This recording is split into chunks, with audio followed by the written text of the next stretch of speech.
आज हमारा टॉपिक है भारत पाकिस्तान युद्ध। 1965 में भारत ने पाकिस्तान की ओर से युद्ध के खतरे का सामना किया।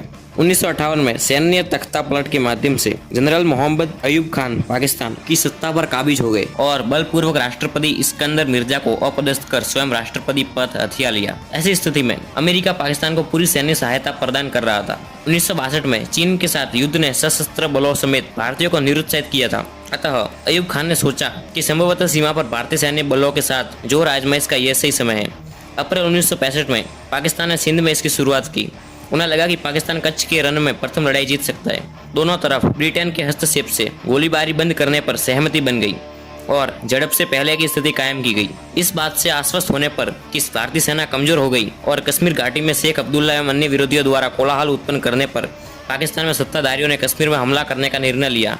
अगस्त 1965 में इस विचार के साथ कि भारतीय फौज एवं पुराने टैंकों के सीमा पर इकट्ठा होने से पहले कश्मीर तक केवल महत्वपूर्ण स्थलीय मार्ग का प्रयोग किया जाना था, ऑपरेशन ग्रैंड स्लैम शुरू किया गया। इस कार्य में पाकिस्तान के तत्कालीन विदेश मंत्री जुल्फिकार अली भुट्टो ने अयूब खान को प्रोत्साहित किया। कश्मीर घाटी में उपद्रव फैलाने के उद्देश्य से पाकिस्तान द्वारा सुप्रशिक्षित घुसपैठियों को भेजा गया। भारतीय प्रधानमंत्री ने इस समय अपनी मानसिक शक्ति का परिचय दिया। पाकिस्तान ने दावा किया कि कश्मीर में भारत द्वारा कब्जा किए जाने के खिलाफ उपद्रव हो रहा है। भारत ने वैश्विक समुदाय का ध्यान इस ओर दिलाया कि पाकिस्तान, जैसा कि पाकिस्तान द्वारा कहा जाता है, आजाद कश्मीर, भारत सरकार इसे पाक अधिकृत कश्मीर पीओके कहती है, से जम्मू कश्मीर में सशस्त्र घुसपैठियों को भारतीय क्षेत्रों में भेजकर कोलाहल एवं उपद्रव को हवा दे रहा है। इस बात की घोषणा हो जाने पर कि दोनों देशों की फौजें आमने सामने होंगी, शास्त्री जी ने आदेश दिया कि भारतीय सेना सीज फायर लाइन को पार कर सकती है और घुसपैठियों द्वारा प्रयोग किए जा रहे मार्ग को बंद कर सकती है। सितंबर 1965 में दूसरा भारत पाकिस्तान युद्ध शुरू हो गया। शास्त्री जी ने सिद्ध किया कि वह इस प्रकार निर्णय ले सकते हैं जिस प्रकार नेहरू जी ने नहीं लिए। उन्होंने भारतीय फौजों को जरूरी प्रतिशोधात्मक कदम उठाने की अनुमति देने में कुछ समय लिया। उनके रक्षा मंत्री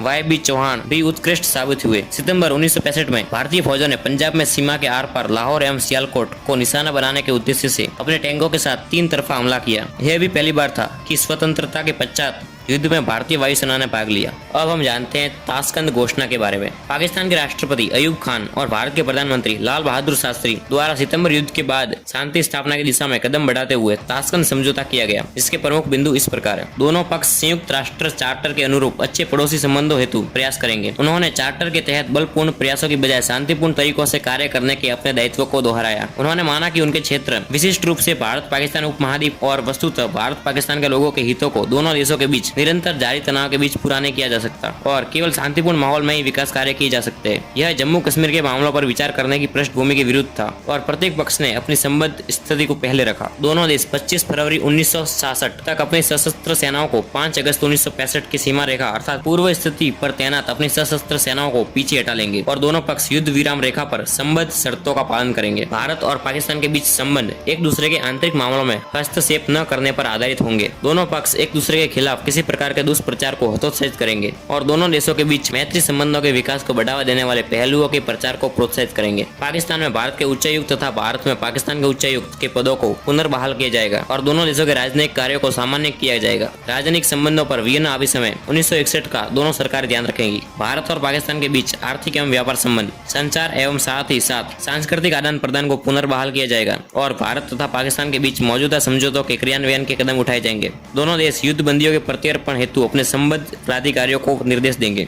शरणार्थियों की समस्याओं तथा अवैध प्रवासी प्रश्नों पर भी विचार विमर्श जारी रखा जाएगा तथा हाल के संघर्ष में जब्त की गई एक दूसरे की संपत्ति को लौटाने के प्रश्न पर विचार किया जाएगा। दोनों देश प्रत्यक्ष मामलों को उच्च एवं अन्य स्तरों पर हल करने हेतु बैठक जारी रखेंगे। दोनों देशों ने संयुक्त भारतीय पाकिस्तानी निकायों के गठन की आवश्यकता को स्वीकार किया, जो आगे उठाए जाने वाले कदमों की जानकारी अपनी सरकार को देंगे। संयुक्त राष्ट्र ने इसमें हस्तक्षेप किया और सीज फायर के लिए मध्यस्थता की गई, जिसे 23 सितंबर 1965 को दोनों पक्षों ने स्वीकार कर लिया।